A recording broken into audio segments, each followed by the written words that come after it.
Hello नमस्कार प्यारे बच्चों, मैं मुकेश एक बार फिर से आपका स्वागत करता हूं अपने यूट्यूब चैनल में साइंस वर्ल्ड पर। तो यहाँ पर हम कर रहे हैं क्लास 11th का अपना चल रहा है चैप्टर सेकंड के अंदर हम पढ़ रहे हैं। कह सकते हैं कि चैप्टर सेकंड का नाम है अपना परमाणु की संरचना। रसायन विज्ञान का क्लास 11th का सेकंड चैप्टर चल रहा है। मैं मुकेश हूँ, एक बार फिर से आपका स्वागत कर रहा हूँ। ठीक है, तो चलिए देखते हैं हम क्या पढ़ रहे हैं। परमाणु की क्वांटम यांत्रिकी मॉडल के अंदर पढ़ रहे हैं, जिसके अंदर हम पढ़ रहे हैं कक्षक और क्वांटम संख्या। क्वांटम संख्या के अंदर हमने दो प्रकार की क्वांटम संख्याओं की चर्चा पीछे वाली क्लास में कर ली थी, जिसमें हमने पढ़ा था मुख्य क्वांटम संख्या। मुख्य क्वांटम संख्या को हमने क्या पढ़ा था, विस्तार से जाना था। मुख्य क्वांटम संख्या जैसे हमने जाना था एन से इसको रिप्रेजेंट करते हैं, जो हमारे कोषों की संख्या होती है वही हमारी क्या होती है, उसी को हम किससे दर्शाते हैं, मुख्य क्वांटम संख्या से दर्शाया जाता है। ये बात हमने पीछे वाली क्लास में अच्छे से विस्तार से पढ़ ली थी। उसके बाद हमने क्या पढ़ा था,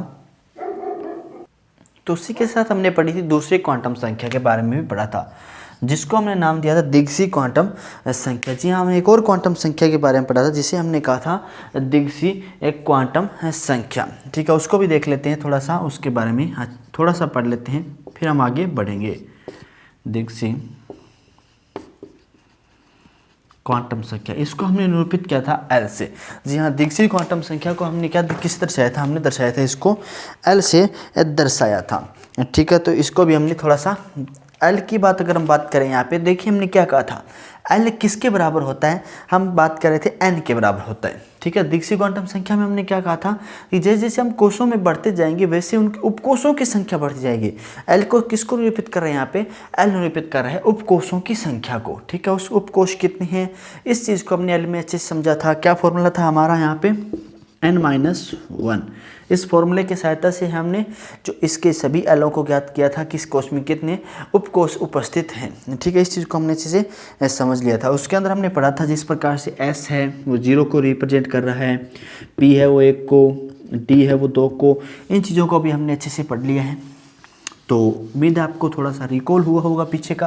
रिकॉल करवाने के लिए ये बातें बतानी आवश्यक होती है ताकि जो पीछे की बातें हैं वह आपको अच्छे से भी याद आ सकें, क्योंकि उसके अलावा हम जैसे ही सीधा चैप्टर शुरू करते हैं तो कुछ बच्चे होते हैं जो थोड़ा सा कंफ्यूज हो जाते हैं कि सर ये क्या करवाना शुरू कर दिया। तो इसके लिए थोड़ा सा आपको पीछे की जो क्वांटम संख्याएँ हैं उनके बारे में भी थोड़ा सा यहाँ पर याद करवा दिया जाए। तो अब बात करते हैं हमारी तीसरी क्वांटम संख्या के बारे में। हमने पढ़ लिया कौन कौन सी क्वांटम संख्या, मुख्य क्वांटम संख्या पढ़ी, दिग्सी क्वांटम संख्या पढ़ी। तीसरी जो हमारी क्वांटम संख्या थी चुंबकीय क्वांटम संख्या, उसके बारे में यहाँ पर हम बात करने वाले हैं। तो लिखेंगे चुंबकीय क्वांटम संख्या। जी हाँ, यहाँ पर अब क्या पढ़ने वाले हैं, हम पढ़ने वाले हैं चुंबकीय क्वांटम संख्या के। आज जो हमारा ब्लैक कह सकते हैं कि मार्कर है वो मिल नहीं रहा है, तो इसी से हम क्या करेंगे, थोड़ा सा एडजस्ट करने की कोशिश करेंगे। ठीक है, तो यहाँ पे देखिए चुंबकीय क्वांटम संख्या क्या होती है। इसी के अंदर हम अगर बात करें, देख रहे हैं कि अब देखिए हमारे पास S, P, D, F। ठीक है, तो चुंबकीय क्वांटम संख्या हमें क्या बताएगी, थोड़ा सा पहले क्या कर परिभाषा लिखना चाहें तो पहले इसकी हम क्या कर लेते हैं, परिभाषा ही नोट कर लेते हैं। चलो फिर इसके बाद अच्छे से पढ़ेंगे। पहले इसको देखिए निरूपित किससे करते हैं, ML के साइन से इसको निरूपित किया जाता है, ML। और इसका फॉर्मूला क्या होता है निकालने का, 2l+1। निकालने का हमारे पास फॉर्मूला क्या होता है, 2l+1 हमारे पास इसका निकालने का फॉर्मूला होता है। चलिए पहले परिभाषा लिख लेते हैं। किसी उपकोष में कक्षकों, ये पढ़ा था ना हमने, उपकोष में या कोष में क्या होते हैं, उपकोष। कोष में क्या होते हैं, उपकोष। उपकोष में भी क्या होते हैं, कक्षक होते हैं की संख्या। किसी उपकोष में कक्षकों की संख्या को ही क्या कहते हैं, चुंबकीय क्वांटम संख्या कहते हैं। क्या कहते हैं, चुंबकीय क्वांटम संख्या कहते हैं। किसी कह सकते हैं उपकोष में कक्षकों की संख्या, इसमें कितने कक्षक हैं, उसे क्या कहते हैं, चुंबकीय क्वांटम संख्या कहते हैं। ठीक है, अब थोड़ा सा ध्यान दीजिएगा, यहाँ पे इसे ml से निरूपित करते हैं, इसे भी लिख लीजिए। वैसे मैंने बता दिया आपको, इसे ml से प्रदर्शित किया जाता है। इसको किससे प्रदर्शित किया जाता है, जो ml के साइन है इससे इसको क्या जाता है, प्रदर्शित किया जाता है। यह उपकोषों के किसको त्रिविमीय संरचना को भी दर्शाता है, तो लिख लीजिए अभिविन्यास को भी दर्शाता है। यह उपकोषों के त्रिविमीय अभिविन्यास को भी दर्शाता है।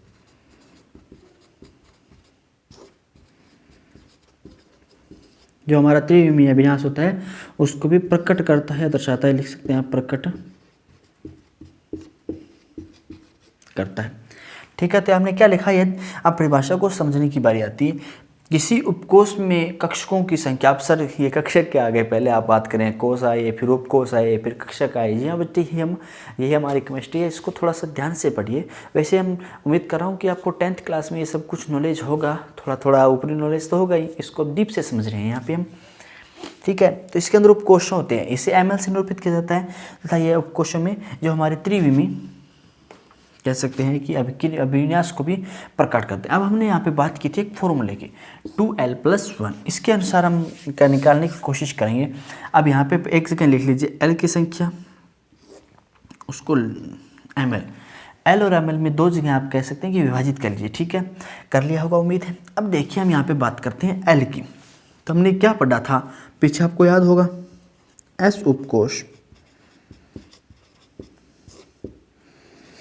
L क्या था, 0 था, यही पता था ना। S उपकोष के लिए हमारे जो L का मान था वह 0 था। ml की बात करें तो फॉर्मूला क्या है हमारे पास यहाँ पे 2l+1, L की जगह क्या पुट कर दीजिए, 0 पुट कर दीजिए, 2 गुना 0+1, 2 से 0 से किस चीज़ को गुना करोगे, 0 आएगा, प्लस में 1 करो क्या आएगा, 1। तो क्या बात करें, जो हमारा S उपकोष होता है उसके अंदर ml होते हैं, वह कितना होता है 1। मतलब जो हमारा S है उसको आप इस तरह से बना सकते हैं, यहाँ पे बना लेते हैं अपने इस जगह पे। S कक्षक को बनाना चाहें तो इस प्रकार से आप क्या बना सकते हैं, उपकोष को बना सकते हैं। किस उपकोष को बना सकते हैं आप, S उपकोष को बना सकते हैं। अब हम बात करें हमारे P उपकोष की, किसकी, P उपकोष की। तो हमने क्या पढ़ा था, जो P उपकोष होता है उसको किससे दर्शाया था हमने, 1 से।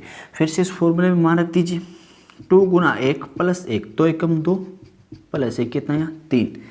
तो क्या बात करें, जो हमारा P उसको उपकोष होता है उसके अंदर कितने कह सकते हैं कक्षक होते हैं, 3 कक्षक होते हैं। तो P हमारा कहाँ गया, ये रहा, इसके अंदर बना लेते हैं 1 2 1 2 3 कक्षक आ गए हमारे यहाँ पे। S के अंदर 1 है, कोई दिक्कत नहीं है। उसके बाद हम बात करें D की, D उपकोष क्या पढ़ा था हमने, D उपकोष किसको दर्शाता है, 2 को। तो 2 यहाँ पे वैल्यू पुट कर देते हैं, इसके अंदर 2, फॉर्मूले के अंदर जैसे हम 2 वैल्यू पुट करते हैं, देखिए 2 गुना 2 प्लस 1 4 और 1 5, आंसर क्या आता है हमारे पास 5। तो यहाँ पे देखिए जो हमारा D है उसके अंदर कितने कह सकते हैं कक्षक होते हैं, 5 कक्षक होते हैं, 1 2 3 4 5 कक्षक होते हैं। इस प्रकार से यहाँ पे भी हम अलग से बनाना चाहें तो आप अलग से भी बना सकते हैं। ये हमारा क्या है P,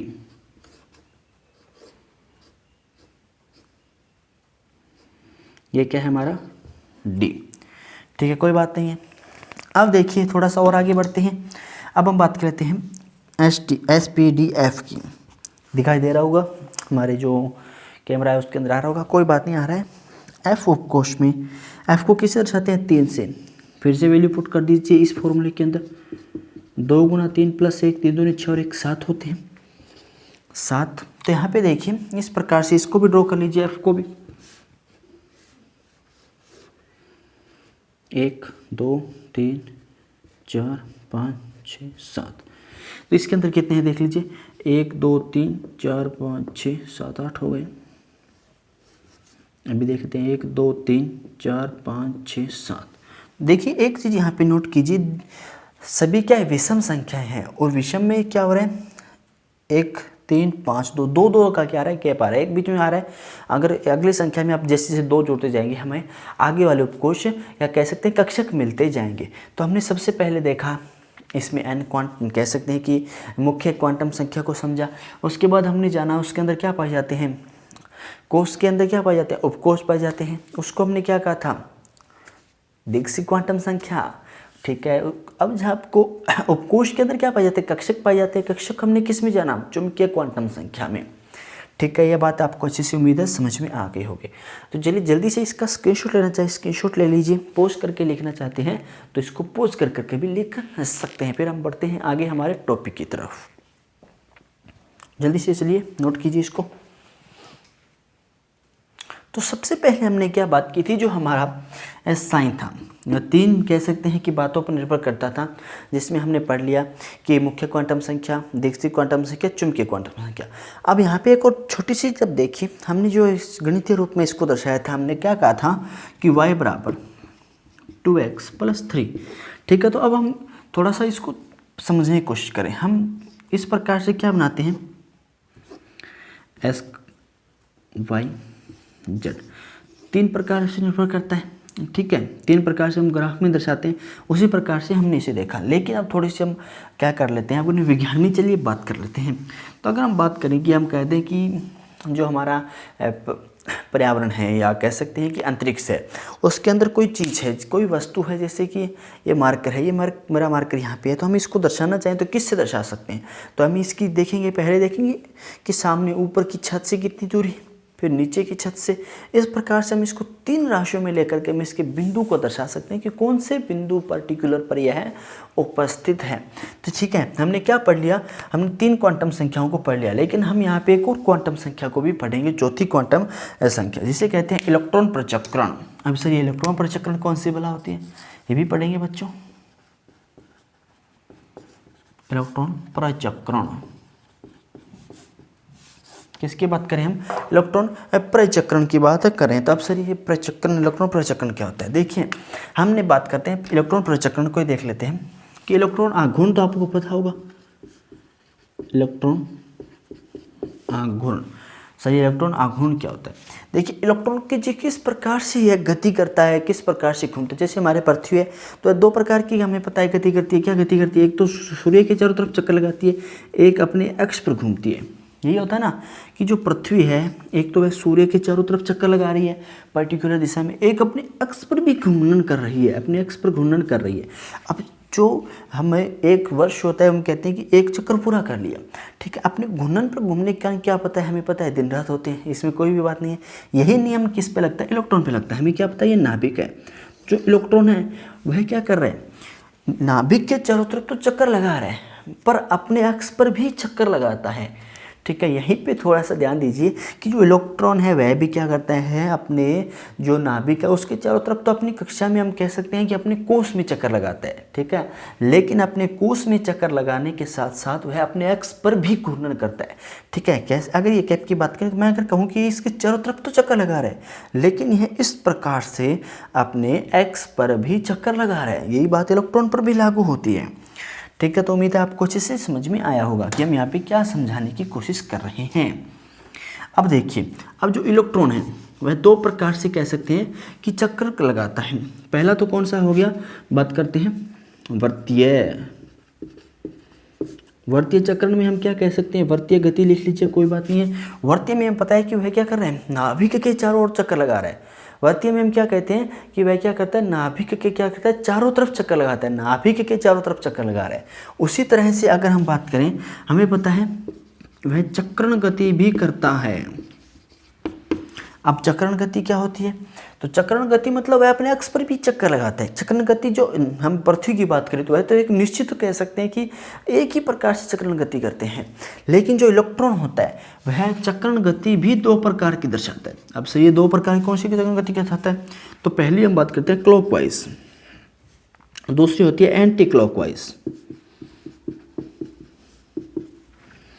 ठीक है, वाइज पूरा लिख लीजिए, फिर कहेंगे सर बोलते तो आप पूरा है पर लिखते आधा है।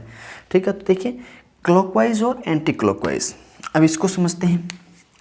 अब देखिए सबसे पहले हम क्लॉकवाइज की बात करें, यहाँ पे लिख लेते हैं, क्लॉक लिख लें, इतना बहुत है,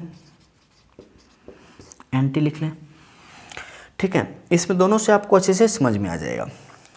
ये क्या है, हमारे चक्रण हैं, किस प्रकार का, क्लॉकवाइज चक्रण और एंटी क्लॉकवाइज चक्रण। पूरा नाम मैंने वहाँ पे लिखा है, किसी बच्चे को लिखना हो तो यहाँ से लिख सकता है। क्लॉकवाइज मतलब जिस प्रकार से घड़ी की जो सुइयाँ होती है वह घूमती है। क्लॉकवाइज नाम देखिए, क्लॉकवाइज, क्लॉक की जैसे घड़ियाँ सुइयाँ होती है, जो घड़ी की सुई है उस दिशा में जिस तरह से वह घूमती है उसी प्रकार से जो इलेक्ट्रॉन है वह घूम रहा है अपने अक्ष पर। लेकिन दूसरा क्या, एंटी क्लॉकवाइज, वह एंटी क्लॉकवाइज भी घूमता है। क्या होता है, जिस प्रकार से सुइयाँ घूमती है घड़ी की उसकी विपरीत दिशा में भी घूमता है, उस दिशा को क्या कहते हैं, एंटी क्लॉकवाइज कहते हैं। देखिए यहाँ पे किस प्रकार से हम कह सकते हैं कि जो क्लॉकवाइज होता है उसका मान होता है +1/2, लेकिन जो एंटी क्लॉकवाइज होता है उसका मान होता है -1/2। क्लॉकवाइज का +1/2, एंटी क्लॉकवाइज का -1/2। अगर यहाँ पे बात करें तो अगर इसको सिंबलाइज करना हो तो आप इस प्रकार से या इस प्रकार से भी सिंबल कर सकते हैं, इसको इस प्रकार से डाउन की तीर से, या फिर इस तरह से भी सिंबल कर सकते हैं, दर्शा सकते हैं। तो वैसे हमारी जो एनसीईआरटी की बुक है उसमें इस प्रकार से दर्शाया गया है, तो हम इसको पढ़ेंगे, इसको छोड़ देते हैं।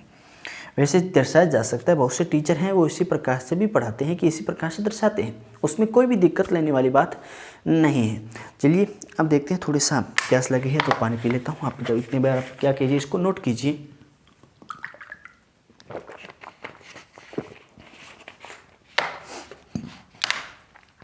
अब देखिए, अब जो हमारा क्लॉकवाइज है उससे क्या तात्पर्य है, एंटी क्लॉकवाइज से क्या तात्पर्य है, उसको थोड़ा सा हम बता देते हैं। हमने क्या देखा था यहाँ पे, इस प्रकार से एस उपकोष देखा था। हमने क्या जाना, एस उपकोष में जो कक्षक होते हैं वह एक होता है।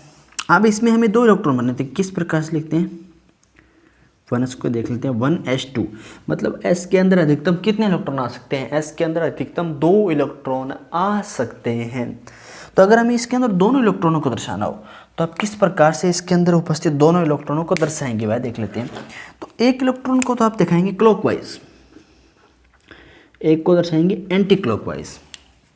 आपने इस तरह से कह सकते हैं कि देखा होगा दर्शाया हुआ, एक तीर को अलग अलग क्यों दर्शाते हैं। अगर कोई पूछे कि ये जो आपने उपकोष में कक्षक में क्या है इलेक्ट्रॉनों को भरा हुआ है, तो आपने इसको एक ऊपर की तीर लगा रखी है, नीचे की तरफ तीर लगा रखी है, इसका मतलब क्या है, इसका मतलब यह है कि एक कक्षक में हम कह सकते हैं कि कभी भी एक कक्षक में 2 समान गति करने वाले इलेक्ट्रॉन नहीं आ सकते हैं। ठीक है, या तो एक क्लॉकवाइज होगा एक एंटी क्लॉकवाइज होगा, ऐसा नहीं होगा दोनों क्लॉकवाइज डाल दो आप, ऐसा संभव ही नहीं है। ठीक है, तो ये बात भी थोड़ा सा ध्यान रखिए। अगर एक और उदाहरण लेना चाहिए, एस कक्षक हो गया, पी का लेते हैं, तो इसमें भी जो पहले इलेक्ट्रॉन होंगे सभी क्लॉकवाइज होंगे, उसके बाद जो इलेक्ट्रॉन भरे जाएंगे सभी एंटी क्लॉकवाइज भरे जाएंगे। ठीक है, पहले सभी क्लॉकवाइज भरेंगे। ऐसा नहीं है कि आप अगर आपको इस प्रकार से दे दें, आपको कह दे एक पी कोश है, थोड़ा सा अच्छे से बनाते हैं, ये आपको पी उपकोष दे दिया, आपको कहे आपके पास 2 इलेक्ट्रॉन है, कैसे भरोगे सर जी, बात दिए जी, ये बिल्कुल गलत तरीका है। ठीक है, इस प्रकार से आपको नहीं भरने हैं, वह हम आगे सिखाएंगे आपको अच्छे से, वो आपको टेंशन नहीं लेनी है, इस प्रकार से आप इसको भरने चाहिए। ठीक है, तो ये तो क्या था हमारे क्लॉकवाइज व एंटी क्लॉकवाइज का विस्तार से वर्णन था। इसके बारे में थोड़ी सी जानकारी और रहती है हमारी इलेक्ट्रॉन पराचक्रण के बारे में, तो वह भी हम यहीं पे नोट डाउन कर लेते हैं, अपने पास अच्छी खासी जगह बची हुई है। तो देखिए यहाँ पे जो किसी कोष में जो कक्षकों की संख्या होती है वह किस प्रकार से दर्शा सकते हैं आप, किसी कोष में कक्षकों की संख्या,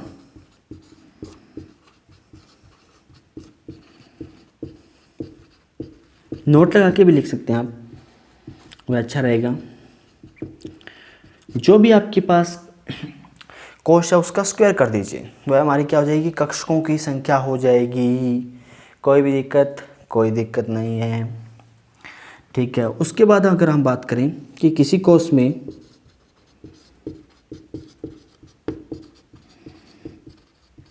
इलेक्ट्रॉनों की संख्या, पहले किसकी बात की थी, कक्षकों की संख्या, इलेक्ट्रॉनों की संख्या कर रहे हैं तो 2n की स्क्वायर कर दीजिए, बस मार दिए, अच्छे से समझिए, कोई दिक्कत नहीं है। अब इसको सिद्ध कर देते हैं। आपने कह रहे हो बच्चे सर आपने क्या लिख दिया सर, ये n की स्क्वायर कर रहे हैं, मतलब मैं अगर n की जगह लूँ 3 की अगर स्क्वायर करूँ क्या आएगा,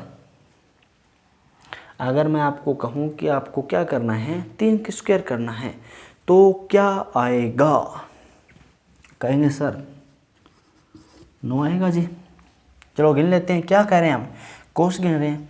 3 में देखिए एस में कितना होता है 1, पी में कितने होते हैं 3, डी में कितने होते हैं 5, 5 6 7 8 और 1 9। कोई दिक्कत, कोई दिक्कत नहीं, अच्छे से समझा। अगर आप बात करें इस फॉर्मूले की, इसमें जो वैल्यू है उसको पुट कर देते हैं, 2n² 3 ले लेते हैं, 2 गुणा 3 तिया 9, 9 दूनी 18।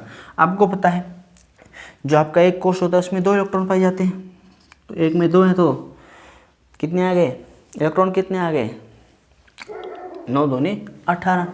ये फॉर्मूले द्वारा भी आप क्या ज्ञात कर सकते हैं, किसी कोष में उपस्थित कक्षकों की संख्या या किसी कोष में उपस्थित इलेक्ट्रॉनों की संख्या को भी ज्ञात कर सकते हैं प्यारे बच्चों। तो उम्मीद करता हूँ आज की क्लास भी आपको अच्छी लगी होगी। हमने क्या पढ़ लिया है, हमने यहाँ पे अच्छे समझ लिया है कक्षकों में क्वांटम संख्याओं को हमने विस्तार से पढ़ा है। हमने 4 प्रकार की क्वांटम संख्याएं पढ़ा, पहले मैंने आपको 3 बताई थी, ये चौथी आपके लिए सरप्राइज था। इसको भी हमने अच्छे समझा कि इलेक्ट्रॉन प्रचक्रण क्या होता है, किस प्रकार से इलेक्ट्रॉन चक्रण लगाते हैं, किस प्रकार से इलेक्ट्रॉन अपने कक्षक में घूमते हैं, अपने एक्स पर घूमते हैं। हमने पढ़ा क्लॉकवाइज एंटी क्लॉकवाइज, 2 को पढ़ा। क्लॉकवाइज को मैंने क्या बताया कि यह है अगर इस प्रकार से भरेंगे, एंटी क्लॉकवाइज को आप इस प्रकार से भरेंगे, और इस प्रकार से मैंने आपको कक्षकों में इलेक्ट्रॉनों को भर के भी दिखाया। और ये जो महत्वपूर्ण बात है, महत्वपूर्ण फॉर्मूला है, वह भी आपको दे दिया, जिसकी सहायता से आप किसी भी कोष में कक्षकों की संख्या ज्ञात कर सकते हैं, किसी भी कोष में आप इलेक्ट्रॉनों की संख्या ज्ञात कर सकते हैं। तो उम्मीद करता हूँ आज की क्लास आपको पसंद आई होगी, जबरदस्त रही आज की क्लास, उम्मीद करता हूँ। तो मिलते हैं इस तरह प्रकार की आगे वाली क्लास में, तब तक के लिए गुड बाय, टेक केयर, जय हिंद प्यारे बच्चों।